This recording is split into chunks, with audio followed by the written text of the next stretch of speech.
शुभ मध्याह्न बच्चों, मैं अशोक कुमार देहरी आपका हिंदी विषय आचार्य आज की कड़ी में आप सबका स्वागत करता हूं। आज हम कक्षा 12वीं विषय हिंदी आरोह भाग 2 के अंतर्गत देखेंगे श्रम विभाजन और जाति प्रथा, जिसे लिखा है बाबा साहेब भीमराव अंबेडकर जी ने। आज हम इसके अंतर्गत उसके दूसरे अनुच्छेद अर्थात मेरी कल्पना का आदर्श समाज पर चर्चा करेंगे। पाठ पर चर्चा करें इससे पहले आपसे अनुरोध करना चाहूँगा, यदि अब तक आपने हमारे चैनल को सब्सक्राइब नहीं किया है तो प्लीज़ सब्सक्राइब कर लें, लाइक करें, कमेंट करें और शेयर भी कर दें। और यदि आपने सब्सक्राइब कर रखा है तो कोई आवश्यकता नहीं, क्योंकि सब्सक्राइब एक बार होती है, लाइक कमेंट शेयर बार बार होते हैं। तो आइए देखते हैं मेरी कल्पना का आदर्श समाज अर्थात उनकी कल्पना के अनुसार एक आदर्श समाज कैसे होनी चाहिए। जाति प्रथा के खेदजनक परिणामों की नीरस गाथा को सुनते सुनाते आप में से कुछ लोग निश्चय ही ऊब गए होंगे। यह अस्वाभाविक भी नहीं है। यहाँ पर लेखक अपने विचार को प्रकट करते हुए कहते हैं कि जो जाति प्रथा है इसकी खेदजनक परिणाम अर्थात दुखदायी परिणाम को सुनते हुए अर्थात इस नीरस गाथा को, जो कि उबाऊ कहानी है, इस कहानी को सुनते और सुनाते हुए भी आप उब गए होंगे अर्थात बोर हो गए होंगे। और यह अस्वाभाविक भी नहीं है अर्थात यह सहज भी नहीं है। अतः अब मैं समस्या के रचनात्मक पहलू को लेता हूँ, इसलिए जो समस्या का वास्तविक पहलू है उस पहलू को मैं यहाँ पर प्रकट करने जा रहा हूँ। मेरे द्वारा जाति प्रथा की आलोचना सुनकर आप लोग मुझसे यह प्रश्न पूछना चाहेंगे कि यदि मैं जातियों के विरुद्ध हूँ तो फिर मेरी दृष्टि में आदर्श समाज क्या है।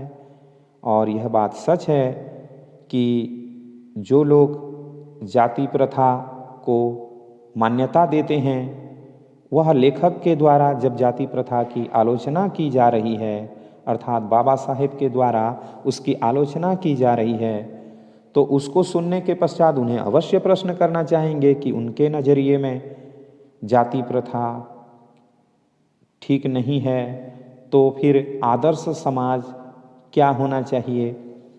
ठीक है, यदि ऐसा पूछेंगे तो मेरा उत्तर होगा कि मेरा आदर्श समाज स्वतंत्रता, समानता, भातृता पर आधारित होगा। अर्थात उनके अनुसार जो आदर्श समाज होगी उनमें क्या क्या होनी चाहिए, तो उसमें एक तो स्वतंत्रता होनी चाहिए, दूसरा समानता होनी चाहिए और तीसरा वह भाईचारे पर आधारित होना चाहिए।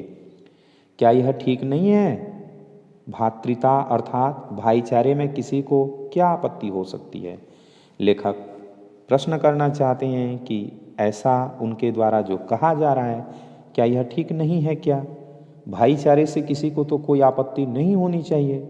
किसी भी आदर्श समाज में इतनी गतिशीलता होनी चाहिए जिससे कोई भी वांछित परिवर्तन समाज के एक छोर से दूसरे तक संचालित हो सके। अर्थात आदर्श समाज में गतिशीलता से अभिप्राय एक व्यक्ति सहज रूप से स्थानांतरित कर सके, तो इतना उसमें सामर्थ्य होना चाहिए ताकि समाज में जो अपेक्षित परिवर्तन है, आवश्यकतानुसार परिवर्तन है, वो एक छोर से दूसरे छोर तक फैलाया जा सके। ऐसे समाज के बहुविध हितों में सबका भाग होना चाहिए, क्योंकि समाज का जो बहुविध हित है तो सबका भाग होना चाहिए। सबको उनकी रक्षा के प्रति सजग रहना चाहिए। सामाजिक जीवन में अबाध संपर्क के अनेक साधन व अवसर उपलब्ध रहने चाहिए। अर्थात सामाजिक जीवन है तो उसमें अबाध रूप से एक दूसरे के साथ में संपर्क कर सकें, इसके लिए जो साधन या अवसर प्राप्त होने चाहिए। तात्पर्य यह कि दूध पानी के मिश्रण की तरह भाईचारे का यही वास्तविक रूप है। यदि भाईचारे को वास्तव में समझना चाहेंगे तो दूध और पानी का जो मिश्रण होता है ऐसा ही भाईचारे का भी स्वरूप होता है। और इसी का दूसरा नाम लोकतंत्र है। अर्थात इसी को अन्य अर्थों में लोकतंत्र भी कह सकते हैं, क्योंकि लोकतंत्र केवल शासन की एक पद्धति ही नहीं है। लोकतंत्र मूलतः सामूहिक दिनचर्या की एक रीति तथा समाज के सम्मिलित अनुभवों के आदान प्रदान का नाम है। तो यहाँ पर एक शब्द आया है लोकतंत्र। अक्सर लोकतंत्र को शासन की एक पद्धति मान लेते हैं, जनता का, जनता के लिए, जनता के द्वारा शासन। तो ये एक पद्धति नहीं है। वास्तव में क्या है, तो सामूहिक जीवनचर्या, सामूहिक रूप से जीवन जीने की जो दिनचर्या है या जीवनचर्या है, उस जीवनचर्या या रीति या फिर समाज से जो अनुभव प्राप्त होते हैं, अनुभवों का जो आदान प्रदान होता है, उसे ही हम लोकतंत्र कह सकते हैं। इनमें यह आवश्यक है कि अपने साथियों के प्रति श्रद्धा व सम्मान का भाव हो। लोकतंत्र तभी सफल हो सकता है जब उनमें आपस में एक दूसरे के प्रति श्रद्धा तथा सम्मान का भी भाव हो। इसी प्रकार स्वतंत्रता पर भी क्या कोई आपत्ति हो सकती है? लेखक कहना चाहते हैं कि दूसरा जो पहलू है स्वतंत्रता, क्या स्वतंत्रता मिलने से कोई ऐतराज व्यक्त करेगा? जैसे गमनागमन की स्वाधीनता अथवा आने जाने की स्वाधीनता, जीवन तथा शारीरिक सुरक्षा की स्वाधीनता के अर्थों में शायद कोई स्वतंत्रता का विरोध करे। यदि जीवन तथा अपने शारीरिक सुरक्षा के लिए जो स्वाधीनता प्राप्त होती है, उसके संबंध में शायद कोई विरोध करे। इसी प्रकार संपत्ति के अधिकार, संपत्ति संबंधी जो अधिकार है, उस अधिकार के संबंध में स्वाधीनता, या जीविकोपार्जन के लिए आवश्यक औजार व सामग्री रखने के अधिकार, जिससे शरीर को स्वस्थ रखा जा सके, के अर्थ में भी स्वतंत्रता पर कोई आपत्ति नहीं हो सकती। अर्थात ये जो नाम गिनाए गए हैं, इन पर किसी को कोई भी आपत्ति नहीं होगी। तो फिर मनुष्य की शक्ति के सक्षम एवं प्रभावशाली प्रयोग की भी स्वतंत्रता क्यों न प्रदान की जाए? अगर यह सब स्वतंत्रता लोगों को मिलनी चाहिए, तो मनुष्य की जो शक्ति है तथा उसके जो सक्षम प्रभावशाली प्रयोग हैं, उस पर भी स्वतंत्रता मिलनी ही चाहिए। जाति प्रथा के पोषक जीवन, शारीरिक सुरक्षा तथा संपत्ति के अधिकार की स्वतंत्रता को तो स्वीकार कर लेंगे, परंतु मनुष्य के सक्षम एवं प्रभावशाली प्रयोग की स्वतंत्रता देने के लिए जल्दी तैयार नहीं होंगे। क्यों? लेखक कहते हैं कि भले ही इसके पहले जिन स्वतंत्रताओं की बात उन्होंने कही उसको स्वीकार तो कर लेंगे, जो जाति प्रथा को पोषक अर्थात जाति प्रथा को बढ़ावा देते हैं, पोषित करते हैं वे लोग, परंतु मनुष्य के सक्षम एवं प्रभावशाली प्रयोग की स्वतंत्रता देने की बात कही जाए तो उसको जल्दी तैयार नहीं होंगे। इसके पीछे क्या कारण है? इस प्रकार की स्वतंत्रता का अर्थ होगा अपना व्यवसाय चुनने की स्वतंत्रता। किसी को नहीं है तो उसका अर्थ उसे दास्ता में जकड़ कर रखना होगा। यदि इस प्रकार की स्वतंत्रता दी जाती है तो इसका मतलब होगा कि व्यक्ति स्वयं अपना व्यवसाय चुन सकता है, और उसको इस प्रकार का अधिकार नहीं है तो वो स्वतंत्रता नहीं है। वास्तव में क्या है? दास्ता है, गुलामी में जकड़ करके रखने के समान है। क्योंकि दास्ता केवल कानूनी पराधीनता को ही नहीं कहा जा सकता, अर्थात दास्ता या गुलामी कानूनी रूप से पराधीनता जो स्वीकार करता है उसी को नहीं कह सकते। दास्ता में वह स्थिति भी सम्मिलित है जिससे कुछ व्यक्तियों को दूसरे लोगों के द्वारा निर्धारित व्यवहार एवं कर्तव्यों का पालन करने के लिए विवश होना पड़ता है।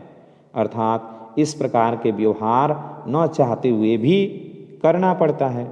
यह स्थिति कानूनी पराधीनता न होने पर भी पाई जा सकती है। ऐसी स्थिति भले ही कानूनी पराधीनता न हो फिर भी आती ही है। उदाहरणार्थ जाति प्रथा की तरह ऐसे वर्ग होना संभव है जहाँ कुछ लोगों की अपनी इच्छा के विरुद्ध पेशे अपनाने पड़ते हैं। जिस प्रकार जाति प्रथा बांट दिया गया है तो उनकी यह जाति है तो केवल वह इस प्रकार के कार्य कर सकते हैं। तो इस प्रकार के कुछ और भी वर्ग होंगे जो अपने इच्छा के विरुद्ध उन पेशों में अर्थात उन कार्यों में संलग्न होते होंगे। अब आइए समता पर विचार करें। तो समता क्या है उस पर हम विचार करेंगे। समता अर्थात समानता। समता पर किसी की आपत्ति हो सकती है? लेखक प्रश्न करते हैं क्या समता पर भी किसी की आपत्ति होगी? समानता पर फ्रांसीसी क्रांति के नारे में समता शब्द ही विवाद का विषय रहा है। यदि फ्रांसीसी क्रांति की बात करें तो समता शब्द जो है एक प्रकार से विवाद का विषय रहा है। तो ये फ्रांसीसी क्रांति क्या है? तो फ्रांसीसी क्रांति की बात करें तो फ्रांस के इतिहास में राजनीतिक और सामाजिक उथल पुथल और आमूल परिवर्तन की अवधि है, जिसके दौरान फ्रांस की सरकारी संरचना जो पहले कुलीन और कैथोलिक पादरियों के लिए सामंती विशेषाधिकार के साथ पूर्णतया राजशाही पद्धति पर आधारित थी, अब उसमें आमूल परिवर्तन हुए हैं, अर्थात उसमें अब परिवर्तन देखने को मिला है। यही है फ्रांसीसी क्रांति। और इसके अनुसार यदि समता की बात कहें तो समता शब्द विवाद का विषय ही रहा है। समता के आलोचक यह कह सकते हैं कि सभी मनुष्य बराबर नहीं होते। जो समता के समीक्षक हैं अर्थात समता को जो समीक्षा करते हैं ऐसे लोग बिल्कुल बोल देंगे कि हर व्यक्ति को समान नहीं कहा जा सकता, समता नहीं दिया जा सकता, क्योंकि हर व्यक्ति यहाँ पर समान नहीं होता। जन्म से प्रत्येक व्यक्ति समान नहीं होता। हर बात में आगे पीछे ऊंचे नीचे होते ही हैं, फिर सबको समानता नहीं दे सकते, ऐसा वे कह सकते हैं। और उनका यह तर्क वजन भी रखता है। उनका ये जो तर्क होगा वास्तव में वो महत्वपूर्ण है भी, लेकिन तथ्य होते हुए भी यह विशेष महत्व नहीं रखता।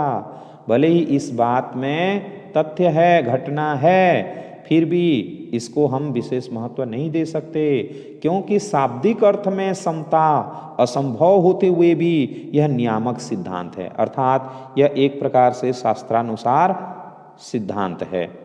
मनुष्यों की क्षमता 3 बातों पर निर्भर करती है। मनुष्य की जो क्षमता है वह 3 प्रकार के बातों पर निर्भर करती है। पहला है शारीरिक वंश परंपरा पर, दूसरा है सामाजिक उत्तराधिकार अर्थात सामाजिक परंपरा के रूप में माता पिता की कल्याण कामना, शिक्षा तथा वैज्ञानिक ज्ञानार्जन आदि सभी उपलब्धियां जिनके कारण सभ्य समाज जंगली लोगों की अपेक्षा विशिष्टता प्राप्त करता है। और अंत में मनुष्य के अपने प्रयत्न। ये 3 प्रकार के जो समता हैं। शारीरिक वंश परंपरा अर्थात शारीरिक रूप से या वंश परंपरा अनुसार जो समान हैं, और फिर उत्तराधिकार सामाजिक उत्तराधिकार के अनुसार उनके माता पिता जिस प्रकार से रहते हैं उसके अनुरूप उन्हें जो शिक्षा या फिर ज्ञानार्जन या उपलब्धियां प्राप्त होती है, जो अन्य जंगली लोगों की तुलना में ज़्यादा विशिष्ट होते हैं। और अगला है मनुष्य के जो अपने प्रयत्न के द्वारा जो प्राप्त होता है। इन तीनों दृष्टियों से निसंदेह मनुष्य समान नहीं होते। तो क्या इन विशेषताओं के कारण समाज को भी उनके साथ असमान व्यवहार करना चाहिए? अगर जन्म से कोई समान नहीं है तो इसके लिए हम क्या उससे असमान व्यवहार कर सकते हैं? समता विरोध करने वालों के पास इसका क्या जवाब है? लेखक प्रश्न करते हैं कि जो समता को लेकर के विरोध करते हैं उनके पास मेरे इस प्रश्न का क्या जवाब है। तो आज के लिए इतना ही। आशा करता हूँ आज का वीडियो आपको ज़रूर अच्छा लगा होगा।